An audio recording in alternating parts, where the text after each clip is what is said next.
Hello beautiful people, welcome to the channel. If you're new here, hi, I'm Mai, and if you're not so new, welcome back. Now, Christmas is looming around the corner, and if you're anything like me, you're panicking a little bit about what to get people. It's especially hard if you have someone in your friend group who happens to play games. This list is going to be for PlayStation fans. I do have another video which is up here to do with Nintendo presents. I will be doing one on Xbox as well, so keep an eye out for that. If you haven't done so already, why not hit that little bell icon and subscribe? You'll be notified when I'm next going to be posting a video. Also, stick around for the end because I'm going to be mentioning stuff that won't necessarily just be games. Now, without further ado, let's get stuck in.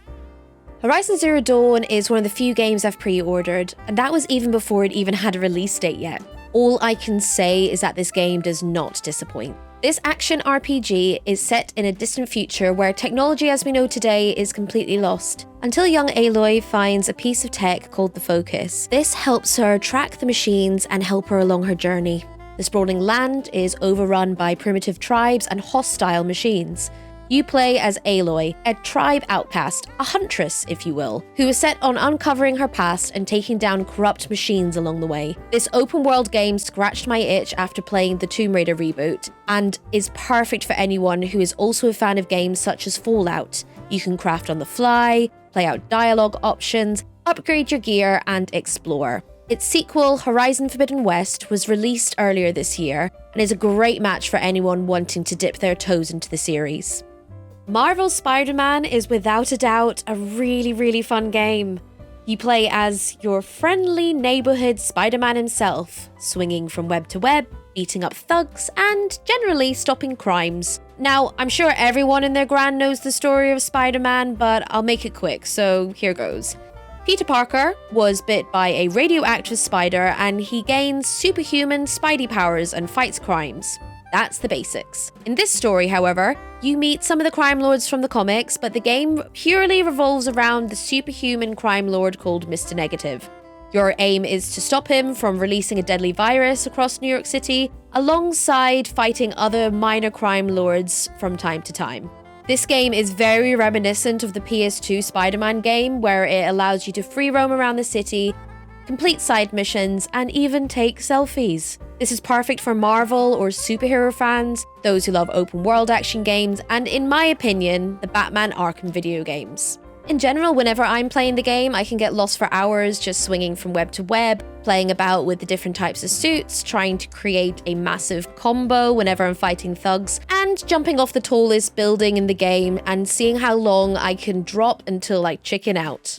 I've always had such a huge admiration for this series, and this game in particular, and I've only properly started playing it. Considering I'm only 3 or 4 hours into the game, I've barely scratched the surface. Persona 5 takes place in a Tokyo high school where you play a student who is also known as the Joker. You've recently been framed for assault and currently on probation. Much like other Persona games, each character embodies a persona, a physical manifestation of the character's psyche, which is then used in combat. On the surface, Persona is a typical turn-based JRPG with a party system, but underneath, it's also a social simulation game. You can create relationships and confidants, which help you progress and benefit you during battles. The game also works in a day and night cycle, and from what I've been told, you need to use your time wisely throughout the game. What I would suggest that if you are going to pick this up, pick up Persona 5 Royale. It has at least an extra 20 hours to the game. What I personally really love about this game so far is that it's like playing an anime. The whole art style, the vibes, are just absolutely amazing.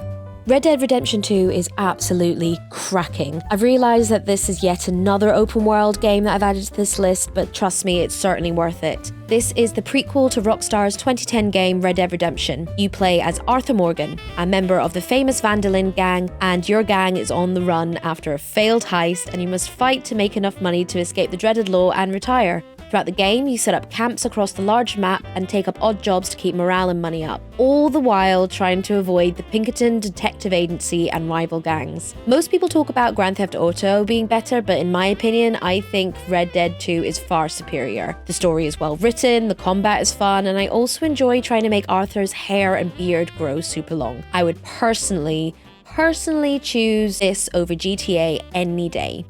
So I completed God of War back in 2020 and I was absolutely hooked. It's still the only game in the series that I've played, but I'm really hoping that changes soon. In this reboot, you play as Kratos, aka the Greek god of war. After his fighting days are over, Kratos has basically settled down in Midgard with his wife and his son Atreus. Sadly, as the game opens, it appears that your happily ever after has been cut short as your wife has recently passed away. It also seems as though your presence hasn't gone unnoticed either, as a man known as the Stranger appears at your home who is adamant for a fight to the death. After seemingly defeating him, Kratos and Atreus make their way to fulfill his wife's wishes of scattering her ashes at the highest peak in all the realms. Together they must fight enemies, solve puzzles, and basically get your rage on. The latest in the series, God of War Ragnarok, released last week, so this is great for a first-time player of the games.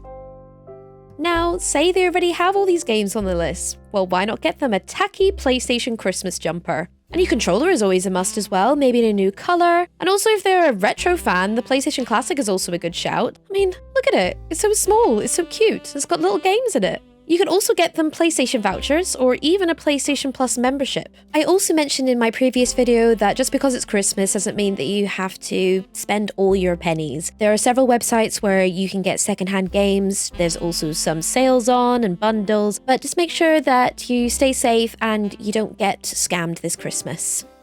Now, I think it goes without saying that this list isn't necessarily just for Christmas. If you have someone who has a birthday coming up, or if you just fancy treating them, then just use this list as a go-to. If you enjoyed the video, let us know in the comments below, and also let us know what you've got on your wish list. Give the video a like, and why not subscribe and ring that little bell? You'll be notified when I'm next going to be posting a video. In the meantime, thank you so much for watching, happy holidays, and have a good one. Bye!